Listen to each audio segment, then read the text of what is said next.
नमस्ते। कैसे हैं आप सब?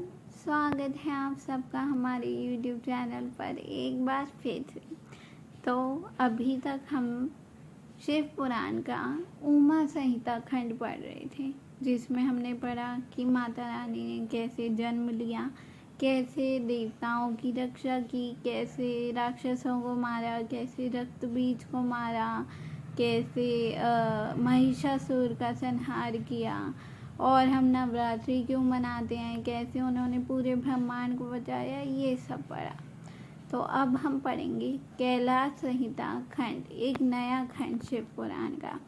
तो उसका हम पहला अध्याय शुरू करते हैं, जिसका नाम है ऋषियों का सूत जी से तथा वामदेव जी का स्कंद से प्रश्न, प्रणवार्थ निरूपण के लिए अनुरोध। तो चलिए हम शुरू करते हैं। और अगर अभी तक आपने हमारा YouTube चैनल सब्सक्राइब नहीं किया है तो जल्दी से जाकर कर दीजिए। जो प्रधान यानी कि प्रकृति और पुरुष के नियंत्रता तथा सृष्टि पालन और संहार के कारण है, उन पार्वती सहित शिव को उनके पार्षदों और पुत्रों के साथ प्रणाम है। ऋषि बोले, सूत जी, हमने अनेक आख्यानों से युक्त परम मनोहर उमा संहिता सुनी। अब आप शिव तत्व का ज्ञान बढ़ाने वाली कैलाश संहिता का वर्णन कीजिए। व्यास जी ने कहा, पुत्रों, शिव तत्व का प्रतिपादन करने वाली दिव्य कैलाश संहिता का वर्णन करता हूँ। तुम प्रेम पूर्वक सुनो। तुम्हारे प्रति स्नेह होने के कारण ही मैं तुमसे यह प्रसंग सुना रहा हूँ।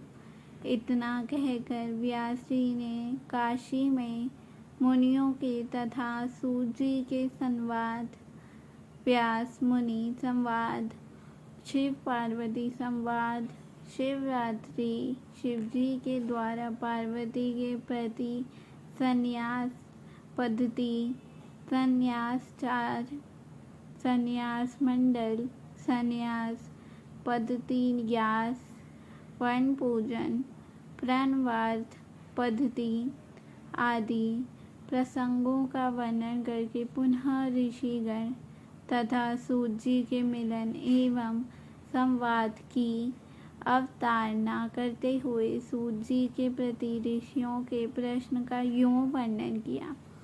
ऋषि बोले, महाभाग सूत जी, आप हमारे श्रेष्ठ गुरु हैं, अतः यदि आपका हम पर अनुग्रह हो तो हम आपसे एक प्रश्न पूछते हैं।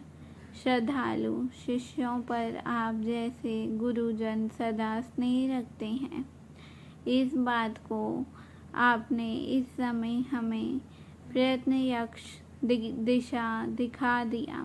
मुने, विरजह होम के समय पहले आपने जो वामदेव का मत सूचित किया था, उसे हमने विस्तार पूर्वक नहीं सुना। अब हम बड़े आदर और श्रद्धा के साथ उसे सुनना चाहते हैं। कृपा सिंधु, आप प्रसन्नता पूर्वक उसका वर्णन कीजिए। ऋषियों, ये बात सुनकर सूत के शरीर में रोमांच हो आया। उन्होंने गुरु के भी परम उत्कृष्ट गुरु महादेव जी को, त्रिभुवन जननी महादेवी उमा को तथा गुरु व्यास को भी भक्तिपूर्वक नमस्कार करके मुनियों को आह्लादित करते हुए गंभीर वाणी में इस प्रकार कहा। सूत जी बोले, मुनियों, तुम्हारा कल्याण हो, तुम सब लोग सदा सुखी रहो। तो ये अध्याय हम अभी यहीं पर रोकते हैं और आगे की कथा इसी अध्याय की हम कल पूर्ण करेंगे।